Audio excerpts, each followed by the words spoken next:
by the time Justin had called me, obviously the agents had spoken to me and said, look, the director would love to see if you'd be interested in this. It's a quick turnaround. Can you make a decision on it? And, I actually was a fan of the two latest films. Uh, Obviously, Bad Robot have a knack for making really good and clever, smart, sci-fi. I think what they did with Star Trek, completely reinvent it, give it a life that I really appreciated. So I was interested and intrigued, and then of course Justin, I didn't know too much about, but apart from his films in the Fast Furious family.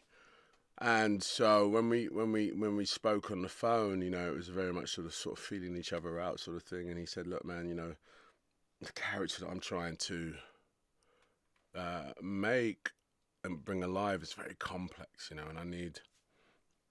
I think, he said, I think you could definitely bring out some of the colours that, you know, we think can be in this character." And that's the sort of language, any actor likes to hear.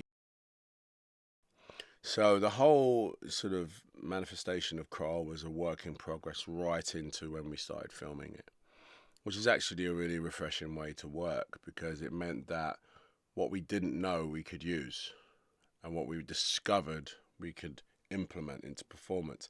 Because when you meet him, you go, "Oh, here's our bad guy," and then as the story unfolds, you realise there's there's an onion there, and there's layers being peeled off. And my process was very much, lots of conversations with Justin about the nuances of how you make that realistic in a Star Trek film.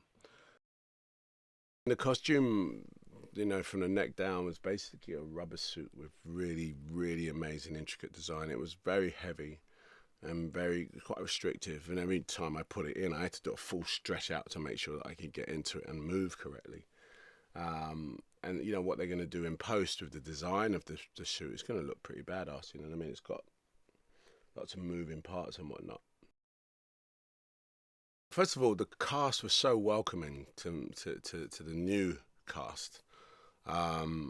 Chris and Zoe, everyone, Zach, they just welcomed you, and we're all fans of each other, which is great. So I knew Chris's work, and Zoe I've worked with before, and Zach I hadn't worked before. I think he's amazing. And that really helped me get straight in. It's an ensemble cast, well-oiled machine. They know each other very well. But here's a new member, and we got straight in and got on immediately. It definitely helped me become my character quicker and sort of soak in. They have a great sense of humour, so they don't take themselves too seriously, and that always helps when you're a new actor and joining a big ensemble cast where everybody can laugh at each other and laugh at you and you laugh at them and whatnot. Chris and I did quite a few scenes together, and he's a great, like I said, he's a great actor, very collaborative. And made me feel very comfortable with my choices and where I was going.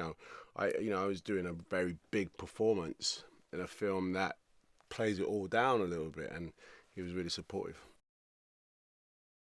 The original, the TV shows were tongue in cheek. Captain Kirk was a cool but charming man, and all the whole camaraderie between all the characters was always real. And I think that 50 years on, Star Trek fans will come and watch this film and go, wow, they pushed the envelope a little bit, but still feel that, the presence of the DNA of Star Trek. I used to watch Star Trek, the TV show, at home. Captain Kirk was one of my favourite characters. And,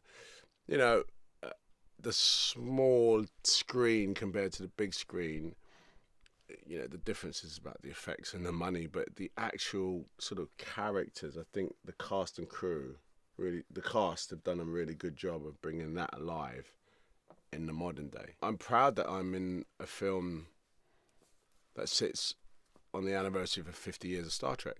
It's been around all my life.